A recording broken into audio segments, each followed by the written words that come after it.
Hello everyone, welcome to the Precious World. Here we come with question number 9 from the same exercise 6.2. Now look at the question.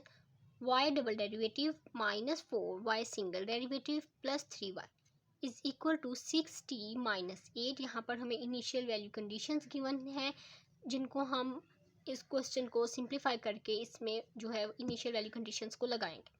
सबसे पहला step हम दोनों both side पर Laplace apply करते हैं। Second step में हम Laplace को हर फंक्शन के साथ सेपरेट करते हैं। यहाँ पर देखिए जैसे मैंने लेप्लास को बोथ साइड पे अप्लाई किया, देन हमने लेप्लास को सेपरेट किया विद ईच फंक्शन। यहाँ पर 6 Laplace of t minus 8 Laplace of 1। अब क्या करना है, y डबल डेरिवेटिव का जो लेप्लास है वो लिख दें, -4 एज इट इज़।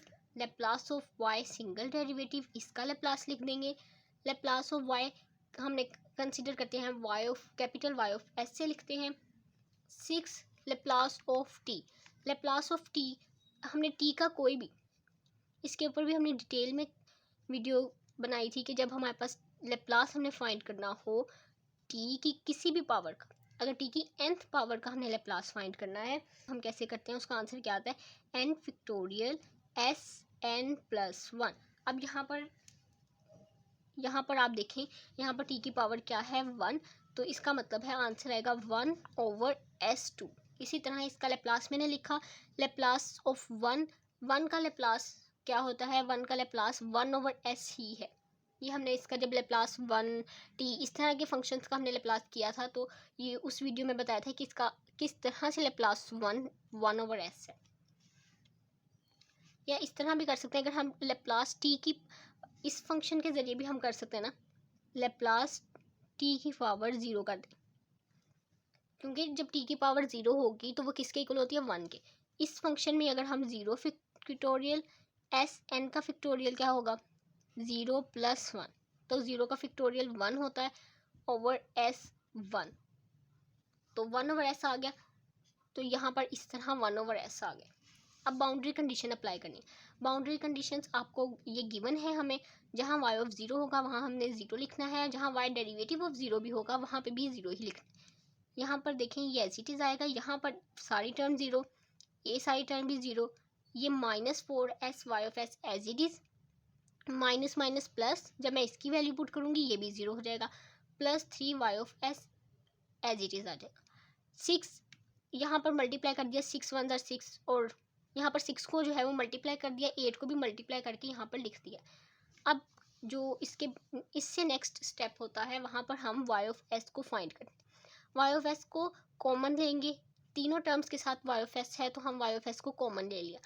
कॉमन लेने के बाद हमने इसके फैक्टर्स बना लिए। ये फैक्टर्स इसके किस तरह से बने, s² - 4s + 3। हम क्या बनाना चाहते हैं, हम लास्ट टर्म और फर्स्ट टर्म को मल्टीप्लाई करके 3 बनाना चाह रहे हैं, लेकिन इस तरह से 3 के टर्म्स, ऐसे 2 टर्म्स लिखनी है कि जिनको मल्टीप्लाई करूँ तो वो 3 आए, और अगर हम उसको एडअप करें तो वो 4s आ जाए। जैसे हम ये वाली लेने लगे, अगर मैं इसको मल्टीप्लाई करूँ तो 3 1 3 ही आ जाएगा, लेकिन अगर मैं इसको प्लस करूँगी तो मेरे पास आंसर 4s आ जाएगा। s -3 -1 s -3, तो इसके क्या फैक्टर्स आ गए, s -1 और s -3। इसको थोड़ा सा, ये रफ वर्क है, इसको थोड़ा सा साइड पे कर देते हैं। ये दो जो इसके फैक्टर्स बनाए थे, अब ये दोनों फैक्टर्स यहाँ पर y ऑफ s के साथ मल्टीप्लाई हो रहे हैं, तो हम इसको दूसरी साइड पे ले जाएंगे। यहाँ पर पहले अभी आप इसको इस साइड पे रखें, यहाँ पर देखते हैं यहाँ पर क्या, यहाँ से मैंने सबसे पहले 2 को कॉमन लिया। 2 को अगर मैं कॉमन लूँ, आप ये देख छोड़ दें, 2 को कॉमन लूँगी तो क्या आ जाएगा 3, और अगर 8 है तो इसको 2 को कॉमन लिया तो क्या आ जाएगा 4, और साथ में मैंने इनका एलसीएम भी ले लिया। 2/s को सबसे पहले सेपरेट किया, ये थोड़ा सा यहाँ से यहाँ पर एक और स्टेप कर देना चाहिए था।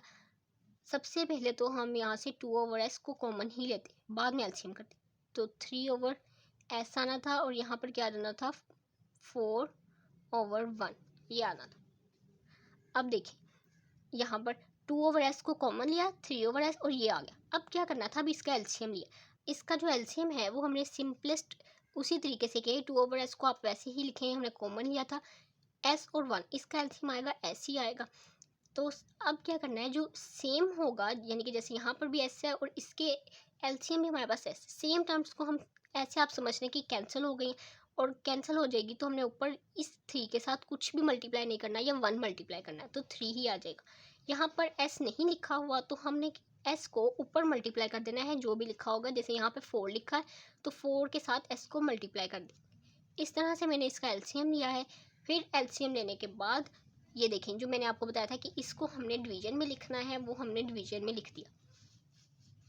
अब इसकी क्योंकि लिए पार्शियल फ्रैक्शन करनी है तो इसको एक टर्म बनाना पड़ेगा, 2/s, इस s को बाहर मल्टीप्लाई कर दें तो क्या आ जाएगा, 2/s², 3 - 4s, और साथ में ये इसके डिवीजन में लिख देंगे।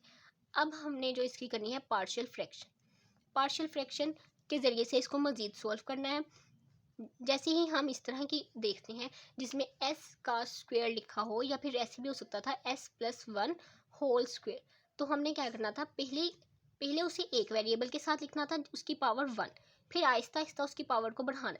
जैसे अगर s³ होता, जैसे अगर s³ होगा तो हम कैसे लिखेंगे, पहले s की पावर s, पहले एक पावर लिखेंगे, फिर इसकी पावर को बढ़ाएंगे, s2 करेंगे, फिर s³ करेंगे। इस तरह यहाँ पर मैंने s पहले इसकी छोटी पावर से स्टार्ट किया है s के साथ, फिर s² किया। जब ये s² होगी तो हमने 2 वेरिएबल्स को लिखना है, और किस तरह से लिखना है, ऐसे लिखना है।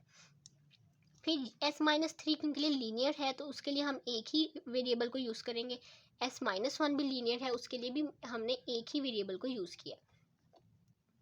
फिर इसके जो एलसीएम में था, जो इसके एलसीएम में लिखा हुआ है s², s-3 और s-1, इसको हमने मल्टीप्लाई कर देना है ऑन बोथ साइड।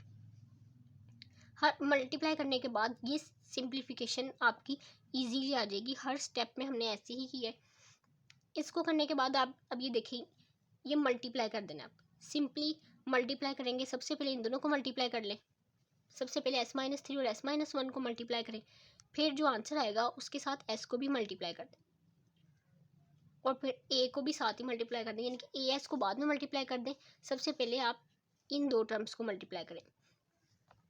इस तरह इनको मल्टीप्लाई करके सिंप्लीफाई करने के बाद ये यहाँ तक हमारे पास आंसर आ जाए। कंपेयर कोएफिशिएंट ऑफ s³ के कोएफिशिएंट जो है उनको कंपेयर करना है। बोथ साइड पे हम देखेंगे कौन सी ऐसी टर्म्स हैं जिनके साथ s³ लिखा हुआ है।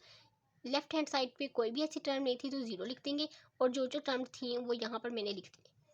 फिर s² के साथ भी सेम, s के साथ और कांस्टेंट जब हम देखेंगे लेफ्ट हैंड साइड पे 6 लिखा था, राइट हैंड साइड पे सिर्फ और सिर्फ 3c था। जहाँ से मैंने c = 2 फाइंड कर लिया, c की वैल्यू हमें यहाँ पर पता लग गई। अब c की वैल्यू किस में पुट करके दूसरा जो है वो वेरिएबल को फाइंड करना चाहते हैं। c की वैल्यू अब हमने जो नेक्स्ट मैंने किया है, मैंने थर्ड इक्वेशन को यूज़ किया। थर्ड इक्वेशन ये थी, यहाँ पर c लिखा हुआ है, c की जगह मैंने वैल्यू पुट कर दी उसकी, जो कि 2 आई है। उसको पुट करने के बाद जब ये 4 2 ज़ार 8, यहाँ पर मैंने -8 लिखा है ना, जब ये लेफ्ट हैंड साइड पे जाएगी तो ये -8 + 8, तो आंसर क्या आ जाएगा, 0। तो आगे 3a + 3b, अगर मैं 3b को लेफ्ट हैंड साइड पे ले जाऊँ तो -3b = 3a हो जाएगा। और यहाँ से हमने a फाइंड किया इन टर्म्स ऑफ b, ए का आंसर आया है -b। अभी हमें बी का भी नहीं पता, तो हमने भी इनको फाइंड करना है। अब जहाँ अब इक्वेशन 1 थी a + b + d + e, तो वहाँ पर जहाँ b लिखा हुआ था वहाँ पर मैंने अब -a लिख दिया, यानी कि अगर -b = a है तो इसका मतलब है b = -a है। तो इस तरह मैंने b की जगह पर यहाँ पर -a लिखा, ये कटिंग हो गई, d + e था, यहाँ से हमने d = -e फाइंड किया। अब अभी हमें d की वैल्यू भी नहीं पता, e की वैल्यू भी नहीं पता, यानी कि हमने d फाइंड किया है इन टर्म्स ऑफ e। अब सेकंड इक्वेशन देखें, सेकंड इक्वेशन ये थी, इसमें मैंने c की वैल्यू हमें पता है, हमें a की वैल्यू अभी पता नहीं है, लेकिन हमें a को in terms of b find किया है, और d की वैल्यू हमें पता है इन टर्म्स ऑफ e। जो हमें गिवन है हम वो पुट करेंगे, c की वैल्यू पुट की यहाँ पर, यहाँ पर मैंने b की जगह माइनस ए लिख दिया। फिर जो d है, d की जगह माइनस ई लिखेंगे तो माइनस माइनस प्लस ई हो गया, ए तो कैंसिल आउट हो गया, और ये +2 मैं लेफ्ट हैंड साइड पे ले गई -2, माइनस प्लस माइनस 3 में से 1 ई माइनस किया तो -2 ई आ जाएगा। ई की वैल्यू यहाँ पर आ गई 1। जब ई की वैल्यू 1 आ गई तो इसका मतलब हमें डी भी फाइंड हो गया, डी इज इक्वल टू -1। अब हमने जो बेसिकली हमने सी फाइंड कर लिया है, डी और ई की वैल्यू फाइंड कर ली है। अब ए और बी की रहती, ये फर्स्ट है, फर्स्ट इक्वेशन है, वहाँ पर डी और ई की वैल्यू पुट की तो मेरे पास a plus B is equal to 0। B की जगह मैंने -a पुट किया तो a की वैल्यू ही 0 होगी। जब a 0 है तो b भी 0 ही होगा।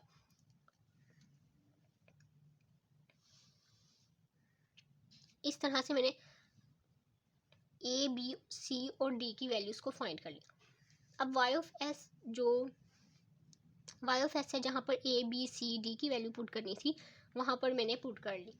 अब इनका हमने लेना है इन्वर्स लेप्लास। अब साथ ही हमने इन्वर्स लेप्लास लिख दिया, 2/s²। मैंने बताया है कि जब लेप्लास t की पावर n हो तो वो होता है n factorial over s n+1। अब यहाँ पर n क्या है, इसमें देखें s क्या आ रहा है, 2, s 2 आ रहा है, इसका मतलब n यहाँ पर होगा 1, तभी तो 2 हुआ है, n 1 होगा और 1 तो ये है, तो यहाँ पर s क्या आ रहा है 2, तो हमारे पास n भी होगा 1 का फैक्टोरियल। तो इसका मतलब ये किसका लेप्लास ऑफ t, जिसकी पावर 1 है। तो अगर इन्वर्स लेप्लास लिखना हो तो ये किसका इन्वर्स लेप्लास है, ये t का है, और ये 2 हमने इसको बाहर निकाल के यहाँ पर लिख लें। इन्वर्स लेप्लास हमने सिर्फ 1/s² का फाइंड किया जो कि t का है, तो ये आ गया 2t। अब ये 1 इसका तो आपको आइडिया हो गया होगा, ये हर क्वेश्चन में आता है। s-3, यहाँ पर जो 3 है वो हमारे पास a है, तो ये किसका इन्वर्स लेप्लास होगा, ये होगा e की पावर 3t का। इसी तरह लेप्लास इन्वर्स अगर हमने फाइंड किया s-1, तो ये किसका इन्वर्स लेप्लास होगा, ये होगा e की पावर t। यहाँ पर a क्या है, 1 है, तो ये इसका फिर हमारे पास फाइनल रिजल्ट है। Hopefully you understand each step in the easiest way, in the best.